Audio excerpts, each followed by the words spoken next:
Olá, meu nome é Magnus Brunhara, sou advogado, especialista em direito tributário. Hoje a gente teve a honra, a satisfação, né, de ser convidado aqui pela Tecnoelementos para falar de um assunto que é pauta, né, sempre foi, nunca deixará de ser, e uma preocupação muito grande dos empresários, que é realmente uma gestão tributária eficiente, né? Como que a gente pode utilizar a tecnologia para ter uma gestão tributária eficiente. Isso é muito interessante, né? Para tanto, né, constituímos uma empresa que chama-se Tributari, que é uma empresa de gestão e inteligência tributária. Há 17 anos atrás acontecia um cenário em todo o Brasil de eficiência do fisco. O fisco ele deixa de ser um fisco presencial para se tornar, né, um fisco eletrônico. Ele saiu da era analógica para a era digital. E com isso o fisco ficou muito mais eficiente. O fisco ficou muito melhor, consegue atender hoje, né, de uma forma muito mais célere, uma fiscalização que no passado tinha que ser presencial, tinha que ser com fiscais, né? Então, há 17 anos atrás, quando esse cenário acontecia, nós constituímos uma empresa que chama-se Tributari, que fez o mesmo trabalho que o fisco, mas a gente fez alguma coisa diferente, né?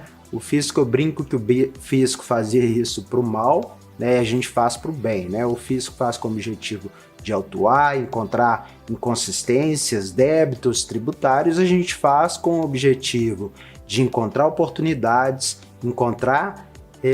minimizar os riscos tributários dos empresários, né? Que são latentes, principalmente no cenário que a gente vive, né? Um cenário tributário de uma legislação extremamente dinâmica, uma legislação que muda o tempo todo. Se a gente falar aí desde a Constituição Federal, são milhões de normas tributárias. Todo dia, cerca de 30 novas normas tributárias são publicadas. Aliado a essa legislação dinâmica, a gente vê legislações que são conflitantes, né? Às vezes uma legislação estadual conflita uma legislação federal, né? Uma portaria da Receita conflita com uma legislação. Isso, né, sobremaneira, interfere até na própria interpretação da legislação. Aliado a isso, a gente vê um fenômeno, né, que é a judicialização, e essa judicialização para, às vezes, dar uma interpretação à legislação. Então vem o Supremo, vem o STJ e vai falar, ó, o que a lei quis dizer é isso, é aquilo. Então, nesse cenário extremamente dinâmico, legislação mudando, além disso, a gente tem aí uma carga tributária muito alta. Se a gente for falar aí, a gente tem uma carga tributária de aproximadamente 40% do PIB. Então é um insumo extremamente relevante em qualquer empresa, em qualquer negócio. Aliado a isso, uma série de obrigações acessórias precisam ser cumpridas para, né, se não descumprir essas obrigações acessórias, inclusive pode gerar também autuações, pode gerar um passivo tributário para os contribuintes. Obrigações essas que, né, ela de certa forma é uma forma de se entregar ao fisco. Então, se ela não for gerida com bastante cuidado, existe um risco tributário muito grande. Dentro desse cenário, nós desenvolvemos uma tecnologia para fazer uma leitura de toda essa legislação, atualizando a legislação, atualizando, né, os sistemas, atualizando a interpretação, fazendo uma interpretação sistêmica e, com isso, gerar oportunidades para os contribuintes.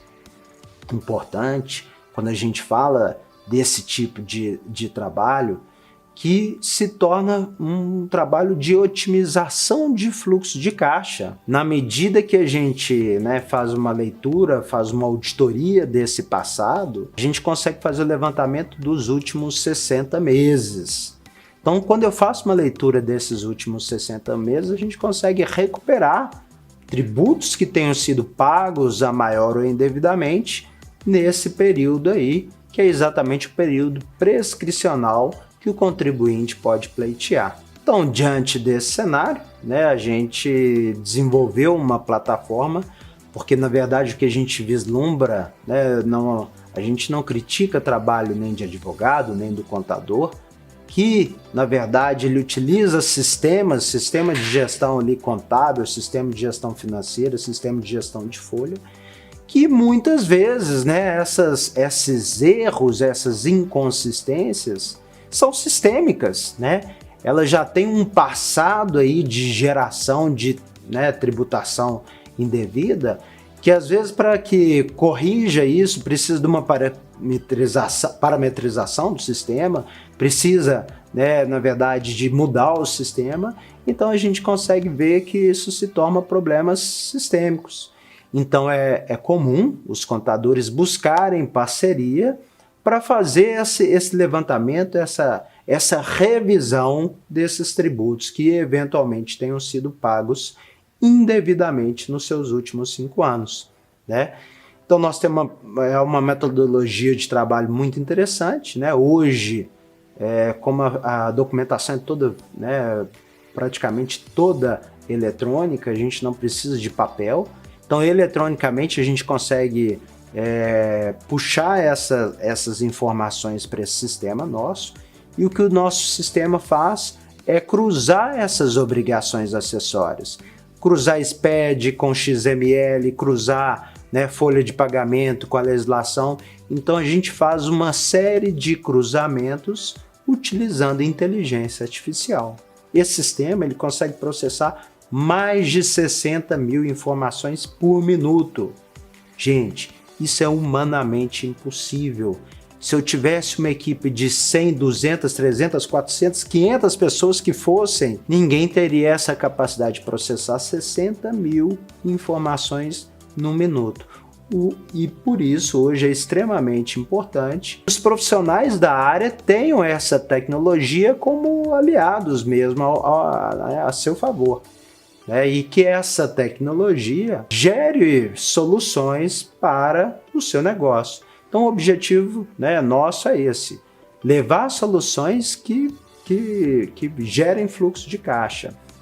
E aí a gente, como que faz isso? A gente importa, cruza as informações, sempre tem que ter a equipe, né, auditores especializados em cada tipo de tributo, para saber quais cruzamentos precisam ser, né, realizados. Eu falo que a inteligência artificial ela é burra, ela precisa do input de um profissional, né, especializado para colocar aquela inteligência artificial funcionando, mas é uma ferramenta que é fundamental. Com esse cruzamento a gente gera um relatório aí de oportunidades, de contingências, um relatório quantificativo. Isso passa para uma equipe de auditoria, passa para um coordenador de auditoria e, por fim, vai para o jurídico para dar toda a fundamentação jurídica daquele crédito levantado. E, por fim, apresentar um relatório esse transparente, onde a gente consiga ver quais são as oportunidades, quais são os erros, quais são as inconsistências, e de forma, inclusive, com análise de grau de risco. Esse trabalho aqui é um trabalho que é judicial, esse é um trabalho que foi um erro de lançamento, é um trabalho administrativo, esse é um trabalho que pode ser feito imediatamente. Então fazer realmente esse pente fino, essa peneira, né, do que efetivamente vai ser utilizado e como será utilizado. Então a tecnologia é realmente a ferramenta para se buscar uma boa gestão de negócio. Quando a gente fala, né, cenário aí, pandemia, pós-pandemia, durante pandemia, né, é uma realidade que se tornou assim cotidiana, é realmente uma dificuldade de fluxo de caixa.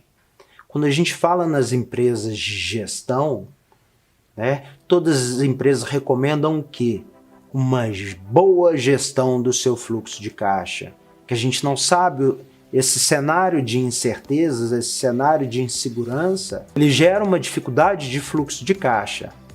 Então, a ordem da vez é faça uma boa gestão. Quando a gente fala, né, num cenário pós-crise, pós-pandemia, né, ou durante pandemia, né, a gente não sabe esse cenário de incertezas que a gente está vivendo em função dessa pandemia que assola o mundo inteiro. Todas as empresas de, né, consultoria de gestão, a ordem da vez é: faça uma gestão eficiente do seu fluxo de caixa. Reduza os custos do seu negócio. Otimize o seu fluxo de caixa. Porque a gente não sabe o dia de amanhã. Então, cada economia, cada dinheiro recuperado pode ser importante para o seu negócio. Então, por isso, uma gestão eficiente do fluxo de caixa. E às vezes a gente fica pensando, eu vou reduzir, eu vou mandar a gente embora, eu vou demitir fulano, vou demitir comercial, eu vou apagar as luzes, que são reduções que são inexpressivas ou que prejudicam o negócio da empresa. Então uma das melhores coisas, como eu falei, o insumo tributo é um insumo muito alto, é uma despesa muito alta. Então é importantíssimo ser feita uma gestão disso, que a gente consegue efetivamente, uma das maiores economias que a empresa pode fazer está justamente no tributo. E por isso, uma gestão tributária eficiente é fundamental para o seu negócio. Diante desse cenário, né, existem algumas soluções que a gente pode fazer uma análise, né, e a consultoria pode ser feita na sua empresa, que é muito interessante. Então a gente faz um pente fino em todos os tipos de tributos, né? Seja PIS/COFINS, seja ICMS, seja os encargos sobre a folha de pagamento, INSS, FGTS, seja imposto de renda, contribuição social sobre lucro líquido. Todos a gente consegue fazer uma análise e reduzir custo e buscar justamente créditos tributários do que foi pago indevidamente. Então vou falar, por exemplo, do PIS e COFINS.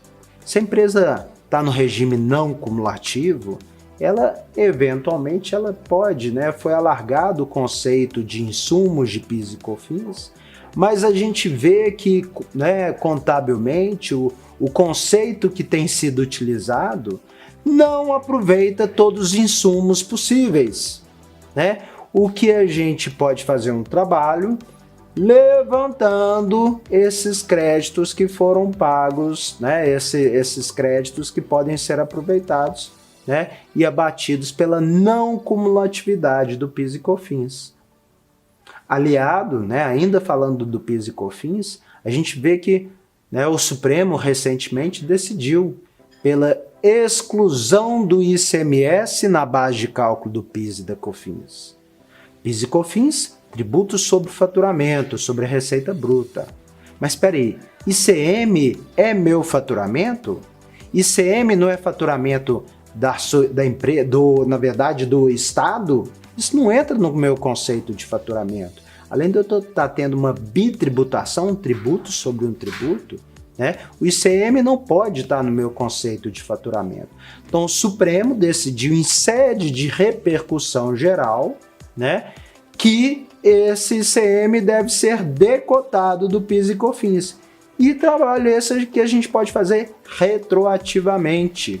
Esse ainda está pendente a modulação dos efeitos dessa decisão pelo STF, pelo Supremo Tribunal Federal, mas nesse a gente sugere inclusive a judicialização, porque como essa conta é muito alta para o governo, como essa conta vai influenciar sobremaneira as contas da União, o Supremo provavelmente vai dar uma decisão política e vai modular os efeitos. O que quer dizer isso? Ele vai...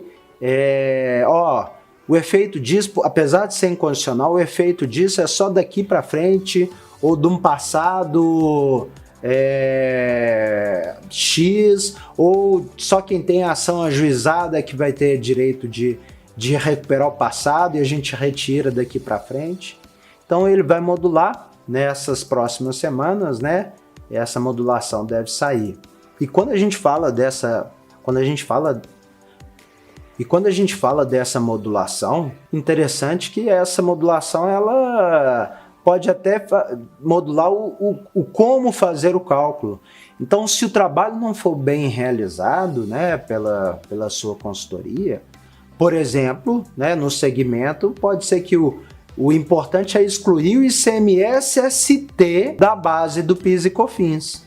Então, por isso, né, a ação tem que ser bem feita, o levantamento tem que ser bem realizado para contemplar o máximo de oportunidade de crédito tributário para o contribuinte. Ainda dentro do conceito de PIS e COFINS, a gente pode excluir o ISS da base de PIS e COFINS para aquelas empresas que prestam serviço, indo na mesma linha da decisão do STF. E aí a gente, né, pode ainda mudando aí para o imposto de renda, contribuição social sobre o lucro líquido, empresas que estão no lucro real, a gente vê que não aproveita todas as despesas que poderia aproveitar. Acaba pagando mais imposto do que deveria, porque não aproveitou todas as despesas que a legislação autoriza. Seguindo, né, aquela questão do problema sistêmico que gera uma tributação indevida. A gente fala também a folha de pagamento. Folha de pagamento tem uma série de oportunidades de tributos que foram pagos indevidamente, INSS, FGTS. Então, até a própria forma como classifica aquela verba da folha de pagamento, ela pode gerar uma tributação indevida. A Constituição Federal, no seu artigo 201, ela prevê que só incide INSS sobre verbas com caráter remuneratório. Verbas que têm um caráter indenizatório não incide INSS. E a gente viu que mudou o entendimento disso. Recente, salário maternidade, né, ainda esse ano houve uma mudança no entendimento. Então, o salário maternidade tem caráter indenizatório, um terço de férias, aviso prévio indenizado, 15 primeiros dias que antecedem ao auxílio-doença, auxílio-acidente. Então, várias adicionais que são pagos de hora extra, noturno. Então, esses têm caráter indenizatório. Por quê? Não há uma contraprestação de trabalho, né, do trabalhador e ele não aposenta com aquele valor. Então, esse é o entendimento do STF. E por isso, não pode ser base de INSS, a gente tem direito a recuperar esse passado, compensando essas verbas nas vincendas. Ainda falando sobre folha de pagamento, as alíquotas de acidente de trabalho, SAT e RAT, elas são alíquotas que são dinâmicas, né? 1 a 3%, né? Quanto maior o risco, maior é a alíquota, quanto menor o risco, menor é a alíquota. E, na verdade, a gente vê que os sistemas geram, né, aquela alíquota indevidamente, gera uma tributação indevida sobre aquilo, né? E, na verdade, o contribuinte acaba pagando mais do que deveria. Trabalhos esses que eu estou falando são todos administrativos. A própria Receita já reconhece, não demanda uma ação judicial.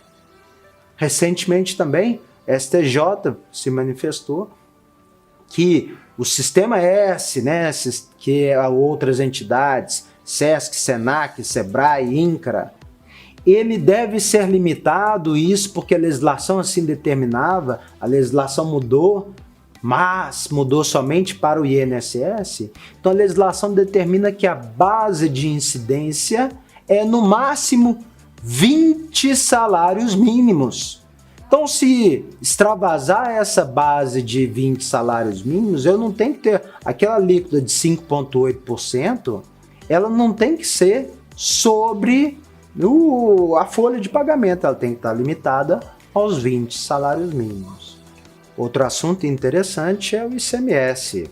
ICMS, que na sua essência é não cumulativo, ou seja, ele é débito e crédito, tudo que compra entra como crédito, tudo que vende entra como débito. Por diversas vezes, nem toda a cadeia tributada ali é aproveitada. Então a gente pode fazer um levantamento, a gente vê muita classificação errada de produtos. A classificação pode gerar uma tributação indevida. Além disso, por exemplo, uma mercadoria é perdida, é deteriorada, é furtada, né? E às vezes foi-se recolhido indevidamente tributo sobre isso. Então a gente tem direito de fazer o levantamento desses créditos tributários. Um assunto também interessante, né? ICMS-T, que no segmento de alimentos é bem amplo, né? Os produtos que estão sujeitos à substituição tributária. A substituição tributária, existe uma pauta presumida. Essa pauta tributária nem sempre efetivamente acontece. Às vezes, o que efetivamente acontece, ele é menor do que se foi presumido do que aconteceria. O Supremo, em 2016, entendeu que o contribuinte tem direito de reaver aquela diferença entre a pauta efetiva e a pauta presumida tributária, o que gera oportunidade aí de fazer o ressarcimento, a busca desses créditos tributários a favor do contribuinte. Então, muito interessante, né? Talvez esse ICM está num dos pontos onde mais encontramos créditos e oportunidades tributárias. Uma outra coisa que é comum também é a classificação equivocada dos tributos, né? A classificação, na verdade, dos produtos, né? O que gera uma tributação indevida. A gente tem aquela questão aí do ICMS-ST e do PIS/COFINS monofásicos, que são recolhidos lá no início da cadeia tributária, provavelmente pelo fabricante, pelo distribuidor, né? Pelo importador. E na realidade já foi recolhido, seja no PIS/COFINS monofásico, PIS e COFINS, no ICMS-ST já foi recolhido o ICM. Às vezes por uma classificação errada, às vezes a empresa está no Simples, né, Simples Nacional, o contador simplesmente tributa o faturamento dela. Deveria fazer a segregação desses produtos, que já foi recolhido. Então acaba gerando tributação duas vezes sobre o mesmo produto. Da mesma forma, ICMS-ST no mesmo sentido. Já foi recolhido o ICM lá no início e às vezes acaba recolhendo novamente na saída. Eu estou falando das empresas no Simples, mas isso, né, por uma classificação errada, pode acontecer em empresas, seja no lucro real, no lucro presumido. Então é importantíssimo, né, como a pauta de produtos, né? Tem clientes nossos, grandes hipermercados, que tem uma pauta de mais de 70 mil produtos cadastrados. Empresas, né, no segmento aí que efetivamente, como eu disse, humanamente é impossível fazer, né, toda a análise desses produtos cadastrados. Por isso que tecnologia é fundamental. E ainda dentro da tecnologia, às vezes a gente vê que o segmento como um todo, ele por diversas vezes está sujeito aí a autuações, a um passivo que sequer tem conhecimento, um passivo oculto, porque está gerando uma obrigação acessória indevida, errada, ou classificou um produto errado. Então, por isso que tecnologia é fundamental para o seu negócio. Por isso que tecnologia é importantíssima para uma gestão eficiente. O que é mais interessante nisso, que às vezes toda empresa, mas uma consultoria tributária é caríssima, eu não tenho condições, eu não tenho dinheiro para pagar isso. Isso é extremamente oneroso, eu sou pequeno, né? Eu não quero investir nisso agora, eu quero investir em outras coisas. E o que é interessante, a grande maioria dos nossos trabalhos, né, e das consultorias como um todo, muitas vezes, né, as empresas elas acabam deixando de contratar com o pensamento, e pensamento esse equivocado, que para contratar uma consultoria dessa eu vou ter que gastar muito dinheiro, eu não tenho condições de pagar uma consultoria desse porte, porque eu tenho que investir muito. E, na verdade, redondamente enganados. As consultorias como um todo geralmente fazem esse trabalho em cima do êxito, em cima do resultado. Ou seja, a gente faz uma auditoria, faz um levantamento, vê quais são as inconsistências e em cima do resultado que haverá incidência de honorários exclusivamente no êxito, após a expressa autorização do empresário, do gestor daquela empresa. Então não tem custo, nós estamos falando de levar resultado, nós estamos falando de levar efetivamente fluxo de caixa para o seu negócio e com honorários que são percentuais sobre o êxito na medida que aquele êxito acontecer, seja em ressarcimento, em dinheiro, seja ele em compensação tributária. Então, o que é interessante é efetivamente não ser ônus. Então, o interessante desse trabalho é que não há ônus para o empresário, e simplesmente há bônus, há resultado.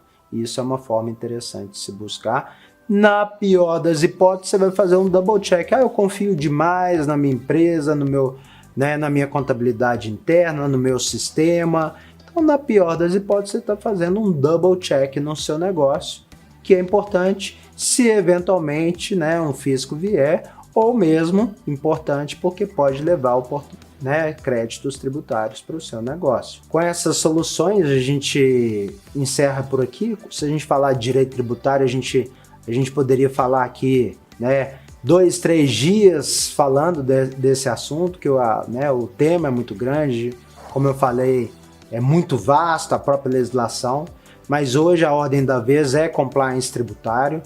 Então hoje somos empresas líderes nesse mercado de compliance tributário. Compliance que nada mais é do que adequação às normas. Quando eu falo em adequação, às normas tributárias. Então isso é o compliance tributário. E o seu negócio precisa disso. Tecnologia que gere compliance tributário, que gere segurança para o seu negócio. Agradeço a todos pela participação. Foi um prazer falar um pouquinho com vocês hoje. Quem quiser, a gente vai ficar à disposição para eventuais perguntas, para eventuais questionamentos. Um grande abraço a todos.